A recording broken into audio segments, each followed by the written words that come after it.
The What to Read Next podcast helps you build a TBR of future favorite books. In each episode, Lauren and Mean interviews authors and book influencers to recommend books they loved for you to pick up today. If you're an avid reader, always looking for your next great read, then the show's for you. Hi, Lisa. Welcome to What to Read Next podcast. Hi, thank you so much for having me. So happy to have you here. So tell us a little bit about yourself.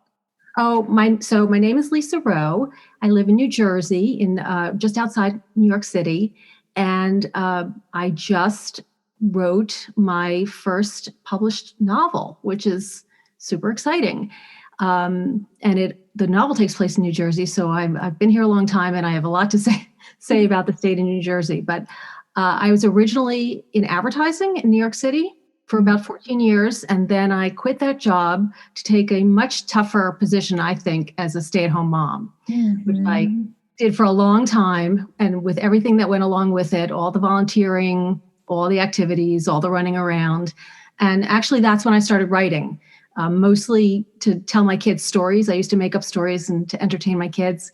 And then when they got a little bit older, I started thinking it's time to turn to me and write some stories about, things that I am interested in. So right now I write what I call mom-com, which is a term I think I made up, but I'm not sure. And don't quote me on that. But mom-com to me is stories about women who are mothers that are humorous, but also heartfelt and very honest. And when I say honest, I mean that motherhood is tough, and we question ourselves a lot. We make a lot of mistakes. We wish we could do things over again. And in all the joy of motherhood, there are those little things where, it's tough. So that's what I want to bring out when I say I write mom-com. I want to bring out like the honesty of what it's really, emotionally what it's like to be a mom, questioning yourself, making mistakes, having joys, having, heartache, but also, extended stories. So my book is, all my books are about mothers, but there's also other elements to it. They have romance, they have adventures, they have fights, they have best friends. And so it's encapsulated all into one story that I call mom-com.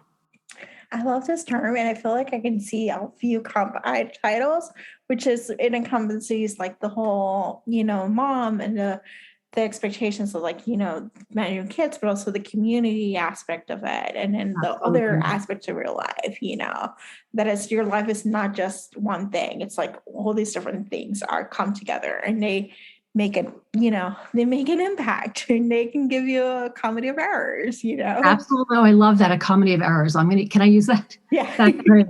That's a great phrase for mom-com. Absolutely. Yes. Yeah. So let's chat about Welcome to the Neighborhood. Tell us the elevator pitch.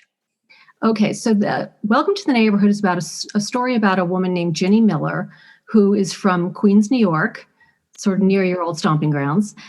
She's a sort of a struggling artist and a part-time gig worker. She really hasn't ever been able to make ends meet since her husband left. And she's raising an 11-year-old daughter who's called Harry.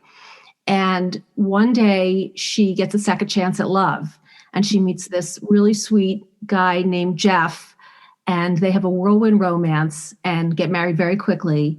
And the one thing Jeff asks of her is, will she move into the home he lives in, where he lived with his ex-wife and raised his first family? And the reason for that will become apparent once you read the story. But she doesn't see any red flags with that, because not only is she getting this great guy, but she's now suddenly able to give her daughter the things that she couldn't when they were living in a walk-up in Queens. Mm-hmm. So, it's an upscale neighborhood with a huge house and a big backyard and a giant swing set and a street full of kids and a great school system. And what more could she ask for? Mm-hmm. And then she meets the neighbors. So the women on the street have a very specific idea about how the new girl should fit in. Mm-hmm. And Ginny doesn't fit in the way the previous occupant of that house did. And so it becomes sort of this battle royale, as I like to say, of Ginny trying to, get along on the street and have everything work out because she's new in town and, she wants it to work out for her husband and for her daughter, but also maintaining her own individuality and her authenticity that she arrived with. So it's a back and forth between values. She meets a lot of what I call CEO PTA moms and wannabe Real Housewives, and they clash. So the question becomes: is she going to fit in? Is she not going to fit in? How is it going to work out? And that's the tale. And that sounds like great book to read. Give me some housewife clashing, give me some drama, give me some tea, give me a little bit of like push and pull, and some CEO PTA mom who knows it all, Absolutely. Yeah. like a grown-up greeting a George. Exactly. And I always say that everybody loves a bad behaving mom. Like it just adds to the story. Yes. So these moms have been turned up, volume has been turned up on these ladies. And, I like to use as a comp, this isn't really a book comp, but I always call it Gilmore Girls meets Real Housewives, because that's the confrontation of the two warring parties, Yes. Oh, yeah. Because it's like you had the single mother-daughter relationship, and then you have moving into this whole world that's like you had an idyllic life, even though you were paycheck to paycheck and all that stuff. You go into this world that is just like it's full of vipers, Correct. Exactly. Trying to put you in a mold that you're not supposed to, and you're like fighting it and trying not to fight it. Like, how do you manage the politics that you don't even know what the politics are? Exactly. And these women literally said to her, you have some pretty big shoes to fill, as if she is going to step right into the role of her new husband's ex-wife and just carry on as she had. And Ginny is just not that kind of person. And, we'll see how far she gets, kind of doing that. And I won't say any more. So what was the process of writing? How much fun did you have? How hard it was? Like, what was the process for you writing this book?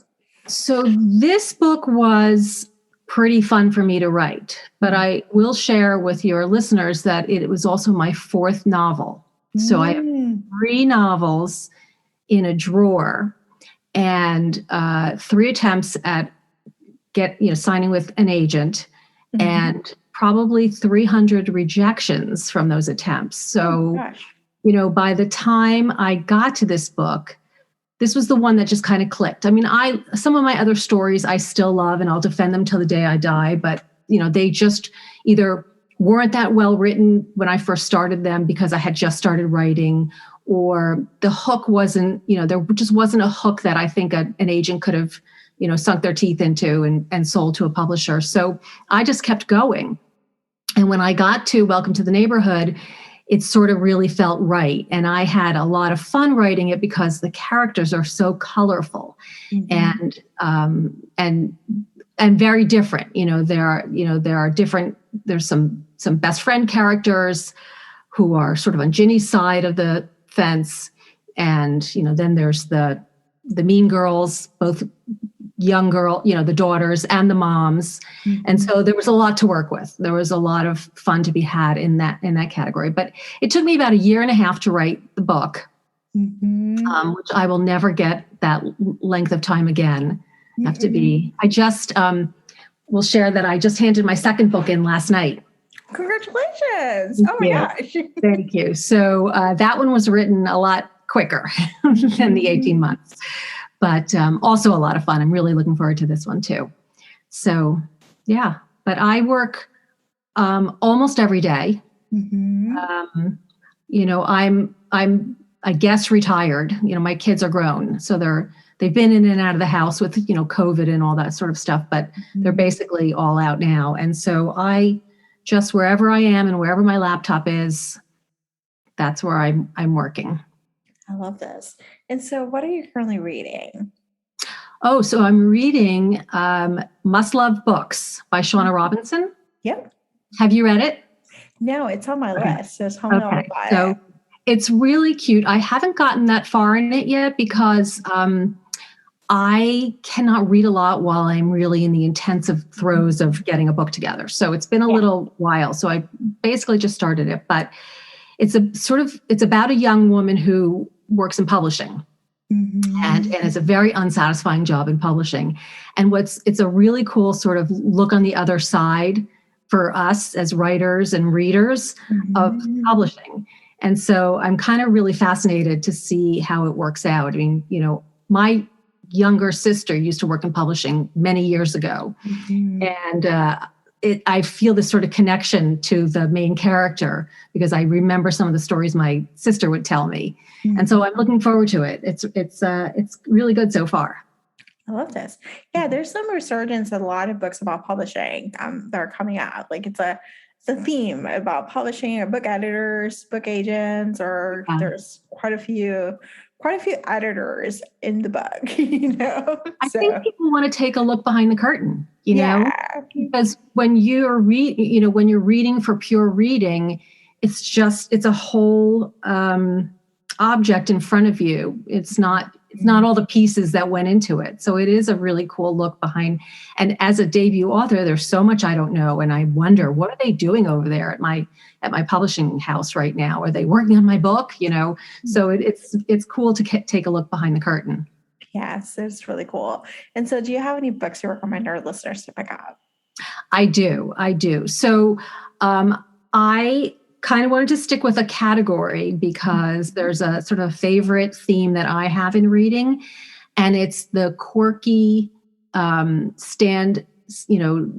square peg in the round hole type character.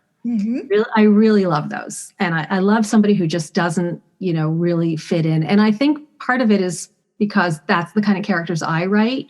For Welcome to the Neighborhood, Ginny doesn't fit in to where she is, into the street. So anyway, the first book I wanted to recommend, which I think is a classic at this point, is The Bookish Life of Nina Hill by Abby Waxman. And I love it because it's another peek into, it's a story about Nina, who is a bookseller, and she's an introvert, and she's a very meticulous, organized person, which I kind of love because that's sort of my goal in life, is to be that kind of person. And I love Abby Waxman. I mean, love her.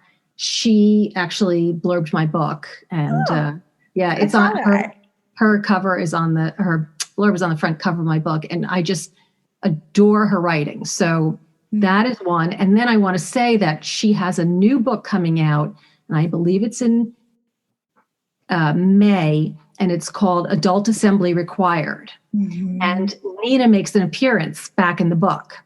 So literally the day she revealed the cover, I pre-ordered it because it just looks so fun. So that's one book, two books actually that I recommend, because that Adult Assembly Required will be out in no time. And then another book I recommend is The Cactus by Sarah Haywood. And did you like it? I did. I liked it a lot. Yeah. It's another character. She's very prickly, hence the name of the book. And I just love her. She's sort of like, she's sort of curmudgeonly prickly. She just sort of, and it's a story about how, I don't want to say too much, but it's a story about how she does or does not remain, a cactus during her transition through the book. So I really enjoyed that. And then the third book, in keeping with the theme that I wanted to recommend, is A Man Called Ove by Frederick Bachman, who, people either love that book or they have strong feelings against it. But I love that character. I just really could feel so deeply his sort of pain and sorrow that made him who he was on the outside. The grumpy guy that, everybody hated and who kicked cats and whatever. But it was written in such a way that you could just really, really feel his pain. And again, his transition was fantastic. So that's another book that I recommend. I love these recommendations. I love the prickly character because it's like something to be said about someone who doesn't fit in. It doesn't fit in what you expect society to look like.